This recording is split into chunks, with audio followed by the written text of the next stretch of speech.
السلام عليكم ورحمة الله تعالى وبركاته.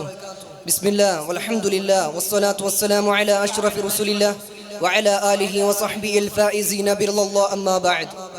ಬಹುಮಾನ್ಯರಾದ ಉಸ್ತಾದರೇ, ಮಹನೀಯ ತೀರ್ಪುಗಾರರೇ ಹಾಗೂ ನನ್ನ ಮುಂದೆ ಆಸೀನರಾಗಿರುವ ನನ್ನ ಪ್ರೀತಿಯ ಸಹೋದರರೇ, ಈ ಒಂದು ಸಾಹಿತ್ಯೋತ್ಸವದ ವೇದಿಕೆಯಲ್ಲಿ ನಾನು ನಿಮ್ಮ ಮುಂದೆ ಮಾರಕವಾಗುತ್ತಿರುವಂತಹ ಮಾದಕ ವ್ಯಸನಿಗಳು ಎಂಬ ವಿಷಯಕ್ಕನುಗುಣವಾಗಿ ಒಂದಲ್ಪ ಮಾತನಾಡಲು ನಾನು ಇಚ್ಛಿಸುತ್ತೇನೆ ಇನ್ಶಾ ಅಲ್ಲಾಹ್.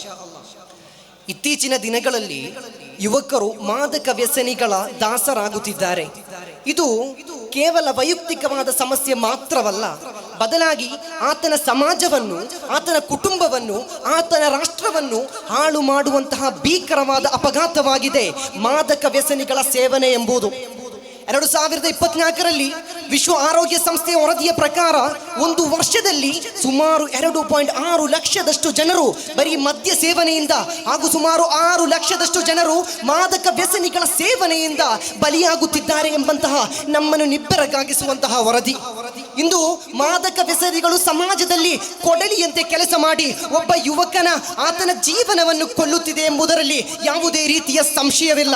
ಗಾಂಜಾ, ಹೆರಾಯಿನ್, ಕೊಕೈನ್, ಡ್ರಗ್ಸ್ ಮುಂತಾದ ಎಲ್ಲ ಮಾದಕ ದ್ರವ್ಯ ವಸ್ತುಗಳು ಇಂದು ಮನುಷ್ಯರಿಗೆ, ಯುವಕರಿಗೆ ಎಷ್ಟು ಮಟ್ಟಿನ ರೀತಿಯಲ್ಲಿ ಪರಿಣಾಮವನ್ನುಂಟು ಮಾಡುತ್ತಿದೆ ಎಂದರೆ, ಉದಾಹರಣೆಗಾಗಿ ನಮ್ಮ ಪಕ್ಕದ ರಾಜ್ಯವಾದ ಕೇರಳದ ತಾಮರಶ್ಶೇರಿಯಲ್ಲಿ ನಡೆದಂತಹ ಒಂದು ಭೀಕರ ಕೊಲೆ. ತನ್ನ ಸ್ವಂತ ತಾಯಿ ತನಗೆ ಡ್ರಗ್ಸ್ ಖರೀದಿಸಲು ಹಣ ಕೊಡದ ಕಾರಣಕ್ಕಾಗಿ ಸ್ವಂತ ತಾಯಿಯನ್ನೇ ಬರ್ಬರವಾಗಿ ಹತ್ಯೆ ಮಾಡಿ ಸಮಾಜದ ಮುಂದೆ, ಸಮೂಹ ಮಾಧ್ಯಮಗಳ ಮುಂದೆ ಏನೋ ಘನಕಾರ್ಯತ ಮಾಡಿದ ರೀತಿಯಲ್ಲಿ ಸಮೂಹ ಮಾಧ್ಯಮಗಳ ಮುಂದೆ ಉಸಿನಗೆಯನ್ನು ಬೀರಿ ಹೋದಂತಹ ಘಟನೆ ನಮ್ಮ ಕಣ್ಣ ಮುಂದೆಯಿಂದ ಮಾಸದು.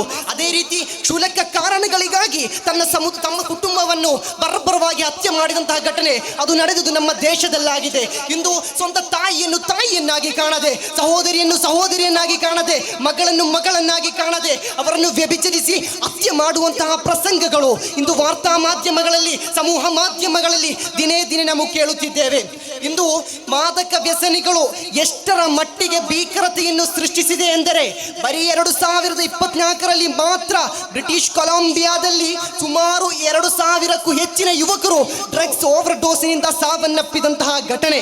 ನಮ್ಮ ಭಾರತ ದೇಶದ ಪಂಜಾಬ್ನಲ್ಲಿ 2024ರಲ್ಲಿ ಮಾತ್ರ 200ಕ್ಕೂ ಹೆಚ್ಚು ಯುವಕರು ಡ್ರಗ್ಸ್ ಓವರ್ ಡೋಸ್ನಿಂದ ಸಾವನ್ನಪ್ಪಿದಂತಹ ಘಟನೆ.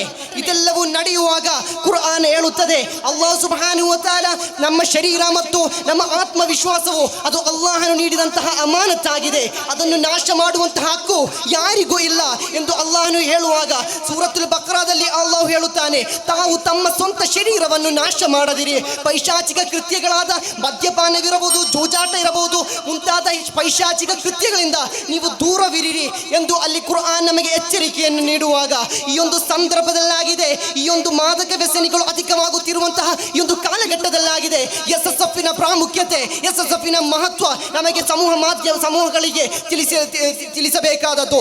ಇಂದು SSF ಇಂತಹ ನೀಚ ಕೃತ್ಯಗಳಿಂದ ಯುವಕರನ್ನು ಇಸ್ಲಾಮಿನ ಅಹ್ಲು ಸುನ್ನತಿ ವಲ್ ಜಮಾಅತಿನ ಹಾದಿಯತ್ತ ತರುತ್ತಿದೆ. ಮುಂದಿನ ಭವಿಷ್ಯದಲ್ಲಿ ಉತ್ತಮ ನಾಯಕರಾಗಿ ಉತ್ತಮ ರಾಷ್ಟ್ರವನ್ನು ನಿರ್ಮಿಸಬೇಕಾದ ಯುವ ಜನತೆಯು ಅನ್ಯಾಯಗಳ ಅನೀತಿಗಳಿಗೆ ಬಿದ್ದು ಹೊರಳುವಾಗ ಅವರನ್ನು ಸನ್ಮಾರ್ಗದ ಕೈ ಹಿಡಿದುಕೊಂಡು ಇಂದು SSF ಮುನ್ನಡೆಸುತ್ತಿದೆ ಸಹೋದರರೇ. ಆದ್ದರಿಂದ ಮುಂದಿನ ಭವಿಷ್ಯದಲ್ಲಿ ಉತ್ತಮವಾಗಿಸಲು, ಮುಂದಿನ ಭವಿಷ್ಯವನ್ನು ಉತ್ತಮವಾಗಿ ರೂಪಿಸಲು ನಾವು ನೀವೆಲ್ಲರೂ ಕೈ ಜೋಡಿಸಿ ಮಾದಕ ವ್ಯಸನಿಗಳ ವಿರುದ್ಧದ ಅಭಿಯಾನಗಳಿಗೆ ಚಾಲನೆಯನ್ನು ನೀಡಬೇಕು. ಆಗ ಮಾತ್ರ ನಮ್ಮ ದೇಶ ಉನ್ನತ ಮಟ್ಟದಿಂದ ಉನ್ನತ ಮಟ್ಟಕ್ಕೆ ಹೋಗಲು ಸಾಧ್ಯವಾಗುತ್ತದೆ ಎಂದು ಮಾತ್ರ ಈ ಒಂದು ಸಂದರ್ಭದಲ್ಲಿ ಹೇಳುತ್ತಾ ನನ್ನ ಚಿಕ್ಕ ಮಾತಿಗೆ ಚೊಕ್ಕ ವಿರಾಮ. ವ ಆಖಿರು ದಅವಾನಾ ಅಲ್ಹಮ್ದುಲಿಲ್ಲಾಹಿ ರಬ್ಬಿಲ್ ಆಲಮೀನ್. ಅಸ್ಸಲಾಮು ಅಲೈಕುಂ ವರಹ್ಮತುಲ್ಲಾಹಿ ತಆಲಾ ವಬರಕಾತುಹು.